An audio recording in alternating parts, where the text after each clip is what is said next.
Hello बच्चों, मेरा नाम ऋतिक है और आज हम इस वीडियो में देखेंगे पूरक कोणों के त्रिकोणमितीय अनुपात। तो बच्चों, पहली हेडिंग है हमारी पूरक कोणों के त्रिकोणमितीय अनुपात। तो बच्चों, त्रिकोणमितीय अनुपात तो आप जानते हैं, त्रिभुज की भुजाओं के अनुपातों को त्रिकोणमितीय अनुपात कहते हैं। जब हम त्रिभुज की भुजाओं के अनुपात निकालते हैं तो किसी कोण के सापेक्ष अनुपात निकालते हैं। तो त्रिकोणमितीय अनुपात क्या होते हैं? किसी कोण के लिए त्रिभुज की भुजाओं के अनुपात। बच्चों, अब यहाँ बनता है पूरक कोण क्या होते हैं। पूरक कोण, तो पहले समझते हैं पूरक कोण क्या होते हैं। पूरक कोण, तो बच्चों जब दो कोणों का योगफल कितना हो जाता है? 90 अंश हो जाता है। 90 अंश होता है, उन्हें क्या कहा जाता है? पूरक कोण कहा जाता है। जब दो कोणों का योगफल 90 अंश होता है, उन्हें क्या कहा जाता है? पूरक कोण। जैसे कोण A प्लस कोण B, ये कोई दो कोण है, इन दोनों कोणों का अगर योगफल क्या आ जाए? 90 अंश आ जाए, तो इन कोणों को क्या कहा जाता है? पूरक कोण कहा जाता है। या कोण P प्लस कोण Q, अगर इन दोनों कोणों का योगफल कितना आ जाए? 90 अंश आ जाए, 90 डिग्री आ जाए, तो उन कोणों को क्या कहा जाता है? पूरक कोण कहा जाता है। हो सकता है कि कोण P का मान कितना हो? 75 अंश हो और कोण Q का मान 15 अंश हो। ठीक है, तो इन दोनों कोणों का योगफल कितना आएगा? कोण P प्लस कोण Q करेंगे जब हम, तो 75 प्लस 15, तो कितना आ जाएगा? दोनों कोणों का योगफल 90 डिग्री। तो जब दो कोणों का योगफल 90 डिग्री हो जाता है, तो उन कोणों को क्या कहा जाता है? पूरक कोण कहा जाता है।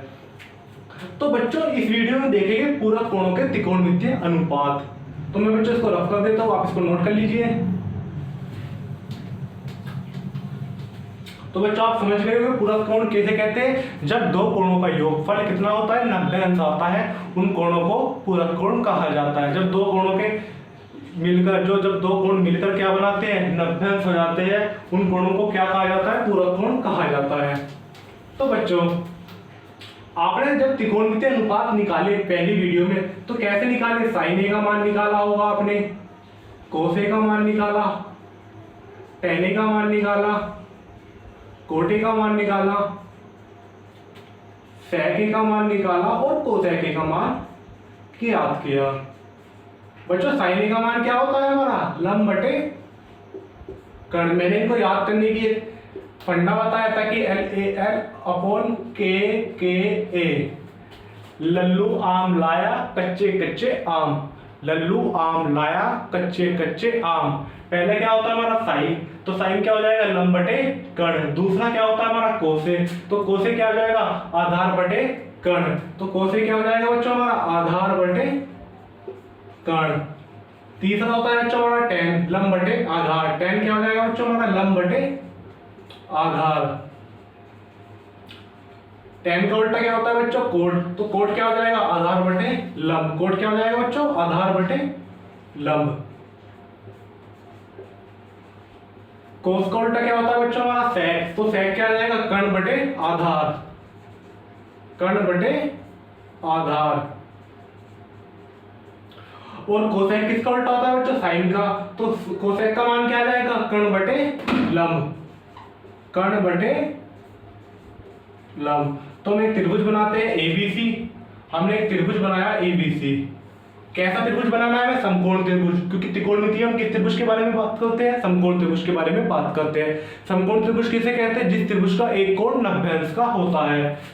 हमने एक त्रिभुज बनाया ABC, जिसका कोण कैसा है? 90 अंश का है। कैसे पता चला हमें 90 अंश का है? जब दो रेखाएं एक दूसरे को विपरीत दिशा में आकर काटती है, तो कैसा कोण बनता है? 90 अंश का कोण बनता है। जैसे ये एक रेखा ऐसे जा रही है और एक रेखा ऐसे जा रही है, और कैसा कोण बन रहा है? 90 डिग्री का। हमने ये कैसा कोण बन गया? 90 डिग्री का। तो कैसा त्रिभुज हो गया? समकोण त्रिभुज हो गया। तो ABC हमने एक त्रिभुज लिया। किस कोण के लिए हम त्रिकोणमितीय अनुपात निकाल रहे हैं बच्चों? कोण A के लिए। यहाँ किस कोण के लिए निकाला हमने? कोण A के लिए। तो बच्चों देखो, हमने यहाँ किस कोण के लिए निकाला? कोण A के लिए। तो बच्चों, कोण A के लिए पहले हम त्रिकोणमितीय अनुपात इनके मान लिख देते हैं पहले। तो बच्चों देखो, 90 के सामने वाली भुजा हमेशा क्या होती है? कर्ण होती है। 90 अंश के सामने वाली भुजा कर्ण होती है। जिस कोण के लिए हम त्रिकोणमितीय अनुपात निकालते हैं, उसके सामने वाली भुजा लंब होती है। और जिस भुजा पर दोनों कोण बनते हैं, 90 अंश वाला कोण और जिस कोण के लिए हम त्रिकोणमितीय अनुपात निकाल रहे हैं, जिस भुजा पर दोनों कोण बनते हैं उसे आधार कहा जाता है। तो ये हमारी आधार हो गई। तो बच्चों देखो, लंब हो गई, कर्ण हो गई और आधार हो गई। साइन ए होता है हमारा लंब बटे कर्ण। तो बच्चों लंब क्या हो गया हमारा बीसी। किस कोण के लिए? कोण ए के लिए है ये लंब। 90 के सामने वाली भुजा कर्ण होती है, जिस कोण के लिए हम त्रिकोणमितीय अनुपात निकालते हैं उस कोण के सामने वाली भुजा लंब होती है। तो देखो बीसी क्या हो गया भाई? लंब बीसी अपॉन एसी। ये हो गया हमारा साइन ए का मान। कोसे का मान निकालते हैं बच्चों। कोसे का मान क्या है? आधार बटे कर्ण। आधार कितनी है? A B. कर्ण कितनी है बच्चों? ए सी। तो कोसे का मान आ गया। tan ए का मान निकालते हैं बच्चों। लंब बटे आधार। लंब कितनी है बच्चों हमारे पास? बीसी। और आधार कितनी है बच्चों? A B. इसी प्रकार कोटे का मान क्या आएगा? आधार बटे लंब। आधार कितनी है बच्चों हमारे पास? A B. और लंब कितनी है बच्चों? बीसी। sec का मान, sec क्या होता है? कर्ण बटे आधार। कर्ण कितना है बच्चों? AC। और आधार कितना है बच्चों? AB। cosec का मान होता है कर्ण बटे लंब। कर्ण कितना है बच्चों हमारे पास? AC। और लंब कितना है? BC। तो बच्चों ये तो हमारे साइन किस कोण के लिए त्रिकोणमितीय अनुपात आए? कोण A के लिए सारे त्रिकोणमितीय अनुपात आ गए। sin A, cos A, tan A, cot A, sec A और cosec A के मान। अब बच्चों पूरा कोणों के त्रिकोणमितीय अनुपात निकालते हैं। देखो बच्चों, त्रिभुज, एक त्रिभुज बनना है। त्रिभुज के तीनों कोणों का योगफल क्या होता है? कोण A प्लस कोण B प्लस कोण C। त्रिभुज के तीनों कोण A, B, C, तीनों कोणों का योगफल बच्चों 180 डिग्री होता है। कितना होता है? त्रिभुज के तीनों कोणों का योगफल 180 डिग्री होता है। हमें पता है कोण B का मान कितना है? 90 अंश है। इस कोण का मान कितना है? 90 अंश। तो बच्चों कोण A प्लस कोण C, कोण B का मान कितना है बच्चों? 90 अंश। तो 90 तो इधर चला जाएगा 180 के। तो 180 माइनस 90 कितना बचेगा? 90 बचेगा। तो बच्चों कोण A प्लस कोण C, इन दोनों कोणों का योग कितना आ रहा है? 90 अंश आ रहा है। क्या मतलब हुआ इसका? ये दोनों कोण कैसे है? पूरक कोण है। इन दोनों कोणों का योग क्या आ रहा है? 90 अंश आ रहा है। इसका मतलब क्या हुआ? कोण A और कोण C कैसे है? पूरक कोण है। अगर कोण A का मान 30 हुआ तो कोण C का मान कितना हो जाएगा बच्चों? 60 हो जाएगा, क्योंकि दोनों कोणों का योगफल कितना होना चाहिए? 90 होना चाहिए। अगर इस कोण A का मान 45 हो गया हमारा, तो कोण C का मान कितना हो जाएगा? 45, क्योंकि दोनों कोणों का योगफल क्या आ जाएगा? 90 आ जाएगा। 90 ये हो गए दोनों कोण, और 90 180। तो त्रिभुज के तीनों कोणों का योगफल क्या होना चाहिए? 180। तो बच्चों देखो, अब पूरा कोणों का त्रिकोणमितीय अनुपात निकालते हैं। बच्चों देखो, अब हम कोण C के लिए हम इसको कैसे लिख सकते हैं? अगर हमें कोण C का मान निकालना हो तो इसको कैसे लिख सकते हैं? 90 माइनस A। 90 minus A। अब बच्चों कोण को हटा देते हैं। हमें ये कोण बना रखा है, हमें ऐसे भी हम लिख सकते हैं कि C बराबर 90 माइनस A। C का मतलब क्या है? कोण C। A का मतलब क्या है? कोण A। तो बच्चों देखो, अब हम कोण C के लिए त्रिकोणमितीय अनुपात ज्ञात करेंगे।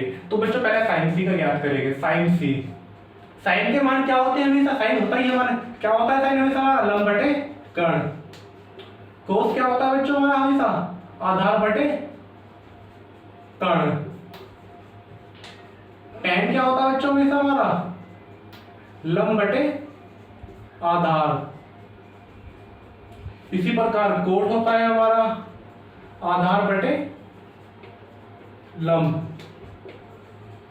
इसी प्रकार sec होता है हमारा, sec किसका उल्टा होता है बच्चों हमारा? cos का। तो क्या आ जाएगा? कर्ण बटे आधार। फिर आता है हमारा cosec। cosec C किस कोण के सापेक्ष निकाल लिया त्रिकोणमितीय अनुपात? यहाँ कोण C के लिए, कोण A के लिए तो हमने निकाल लिया यहाँ त्रिकोणमितीय अनुपात। अब किस कोण के लिए निकाल रहे? कोण C के लिए। तो cosec क्या आ जाएगा हमारा? cosec C कर्ण बटे लंब। तो बच्चों देखो, अब कोण C के लिए हम त्रिकोणमितीय अनुपात निकाल रहे हैं। किस कोण के लिए? कोण C के लिए। यहाँ किस कोण के लिए निकाला हमने? कोण A के लिए। तो कोण A के लिए तो ये हमारा आधार था और ये लंब था। अब मैं इसी त्रिभुज को दोबारा बनाता हूं बच्चों। यहाँ मैंने त्रिभुज को यहाँ दोबारा बनाया। ABC 90 बन गया कोण B। 90 के सामने वाली भुजा कर्ण होती है हमारी। अब किस कोण के लिए हम त्रिकोणमितीय अनुपात निकाल रहे हैं? कोण C के लिए। बच्चों देखो आराम से समझो, किस कोण के लिए निकाल रहे हैं? कोण C के लिए हम त्रिकोणमितीय अनुपात निकाल रहे हैं। किस कोण के लिए? इस कोण के लिए। तो इस कोण के सामने वाली भुजा, इस कोण के सामने वाली भुजा क्या कहलाएगी हमारी? लंब। क्या कहलाएगी? जिस कोण के सापेक्ष त्रिकोणमितीय अनुपात निकालते हैं उस कोण के सामने वाली भुजा को लंब कहते हैं। तो 90 के सामने वाली तो हमारी कर्ण होती है। अब निकाल किस कोण के लिए है हम त्रिकोणमितीय अनुपात? कोण सी के लिए। तो कोण सी के सामने वाली भुजा क्या हो जाएगी? लंब हो जाएगी। और जिस भुजा पर दोनों कोण बनते हैं, एक तो 90 वाला कोण और दूसरा जिस कोण के लिए हम त्रिकोणमितीय अनुपात निकाल रहे हैं, उस भुजा को क्या कहा जाता है? आधार। तो ये भुजा क्या हो जाएगी हमारी? अब आधार हो जाएगी। इनके मान तो वही रहेगी। अगर ये 5 सेंटीमीटर है, 5 सेंटीमीटर रहेगी यहाँ भी और यहाँ भी। ये 6 सेंटीमीटर है तो यहाँ भी ये 6 सेंटीमीटर रहेगी और यहाँ भी, बस इनके नाम अलग हो जाएंगे। यहाँ ये लंब हो जाएगी और ये आधार हो जाएगी। तो बच्चों देखो साइन सी। अब बच्चों साइन सी का मान निकालेंगे हम। क्या होता है? लंब बटे कर्ण। लंब क्या हो जाएगा कौन सी के लिए? ए बी भुजा। तो ए बी बटे कर्ण क्या हो जाएगा? ए सी भुजा। इसी प्रकार कोस सी के लिए आधार क्या हो जाएगा? बी सी और कर्ण क्या हो जाएगा बच्चों हमारा? ए सी। कर्ण क्या रहेगा हमारा? एक सा रहेगा। यहाँ भी कर्ण 90 के सामने वाली भुजा कर्ण होती है, 90 के सामने वाली भुजा कर्ण होती है। 90 का कोण तो चेंज हुआ नहीं यहाँ, तो 90 के सामने वाली भुजा कर्ण कभी बदलती नहीं है। tan सी क्या होता है? लंब बटे आधार। लंब क्या है बच्चों हमारा? ए बी और आधार क्या है हमारा? B C. कोण क्या होता है बच्चों? आधार बटे लंब। आधार क्या हो गया हमारा? बी सी और लंब क्या हो गया हमारा? A B. सेक क्या होता है बच्चों हमारा? कर्ण बटे आधार। कर्ण कितना है हमारा? ए सी और आधार कितना है हमारा? बी सी। कोसेक क्या होता है बच्चों हमारा? कर्ण बटे लंब। कर्ण कितना है हमारा? ए सी और लंब कितना है बच्चों हमारा? ए बी भुजा। तो बच्चों ये तो हमने मान लिख दिए। क्या लिख दिए? त्रिकोणमितीय अनुपात लिख दिए। किस कोण के लिए? कोण सी के लिए। देखो बच्चों अब हमने कोण सी के लिए त्रिकोणमितीय अनुपात लिख दिए। देखो बच्चों अब मुझे एक चेंज करना पड़ेगा। देखो बच्चों कोण सी को हम कैसे लिख सकते हैं? 90 माइनस ए के बराबर लिख सकते हैं। कैसे लिख सकते हैं कोण सी को? 90 माइनस ए के बराबर। तो बच्चों अगर मुझे कोण सी को 90 माइनस ए के बराबर लिख देता हूं मैं, तो बच्चों मैं कोण सी को 90 माइनस ए के बराबर लिख देता हूं। कहां लिखूं मैं इसको? बच्चों मैं यही लिख देता हूं। पहले आप इसको नोट कर लेना, मैं दोबारा इसको मिटाकर लिख देता हूं। कोण सी को 90 माइनस ए के बराबर। क्या लिखना है? कोण सी की जगह 90 माइनस ए। कि कोण सी किसके बराबर है? 90 माइनस ए के बराबर है। तो देखो बच्चों साइन 90 माइनस ए, कोस 90 माइनस ए, tan 90 माइनस ए, कोट 90 माइनस ए, sec 90 माइनस ए, कोसेक 90 माइनस ए। तो बच्चों कोण सी को कैसे लिख दिया हमने? 90 माइनस ए के बराबर लिख दिया। क्योंकि क्या है, जब दोनों कोणों का योगफल क्या आया था? 90 आया था। हमें कोण सी का मान निकालना था। तो ए को किधर ले गए? बराबर के दूसरी ओर। यहाँ पॉजिटिव में, दूसरी ओर कैसे गए? नेगेटिव में। तो सी का कोण सी का मान किसके बराबर हो गया? 90 माइनस ए के बराबर। तो कोण सी की जगह हमने क्या लिख दिया? 90 माइनस ए लिख दिया। देखो बच्चों साइन 90 माइनस ए का मान क्या है? ए बी अपॉन ए सी। अब यहाँ देखो ए बी अपॉन ए सी कहाँ लिखा है? ए बी अपॉन ए सी किसके बराबर है? कोस ए के बराबर है। तो साइन 90 माइनस ए का मान किसके बराबर आया बच्चों? कोस ए के बराबर है। इसी प्रकार कोस 90 माइनस ए का मान क्या है? बी सी अपॉन ए सी। कहाँ है बी सी अपॉन ए सी? यहाँ है। किसके बराबर है? साइन ए के बराबर है। तो कोस 90 माइनस ए का मान क्या आया? साइन ए। इसी प्रकार बच्चों tan 90 माइनस ए का मान क्या आएगा? Cot A. और कोट 90 माइनस ए का मान क्या आएगा बच्चों? tan ए। sec 90 माइनस ए का मान क्या आएगा? कोसेक ए। और कोसेक 90 माइनस ए का मान क्या आएगा? sec ए। तो बच्चों ये होते हैं हमारे पूरा कोणों के त्रिकोणमितीय अनुपात। अर्थात sin 90 माइनस ए को कैसे लिख सकते हैं हम? cos ए के बराबर।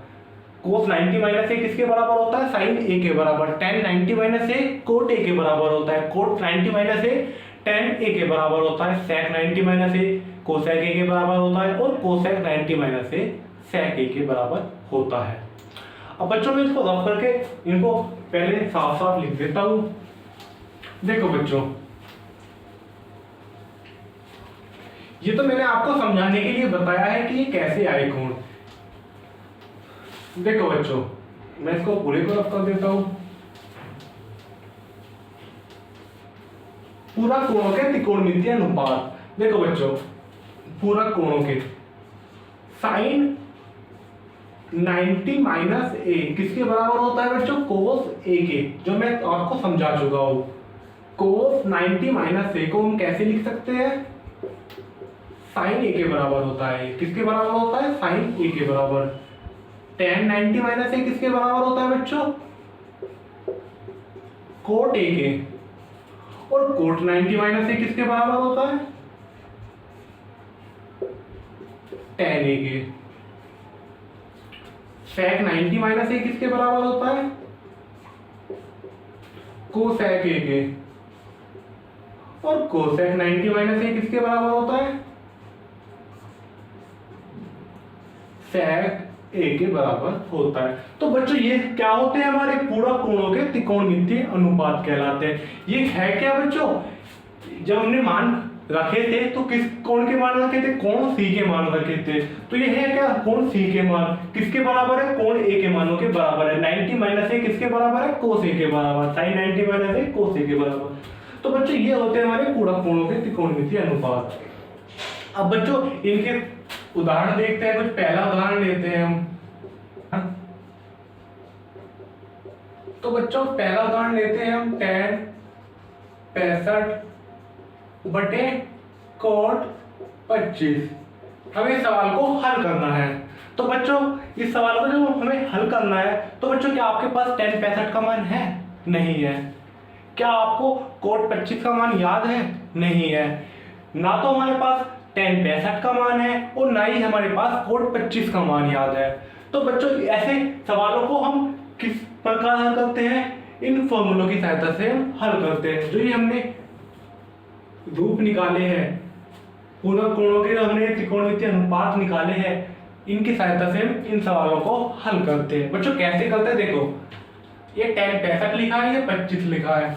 तो बच्चों या तो हम tan 65 को चेंज कर सकते हैं या हम कोट 25 को चेंज कर सकते हैं।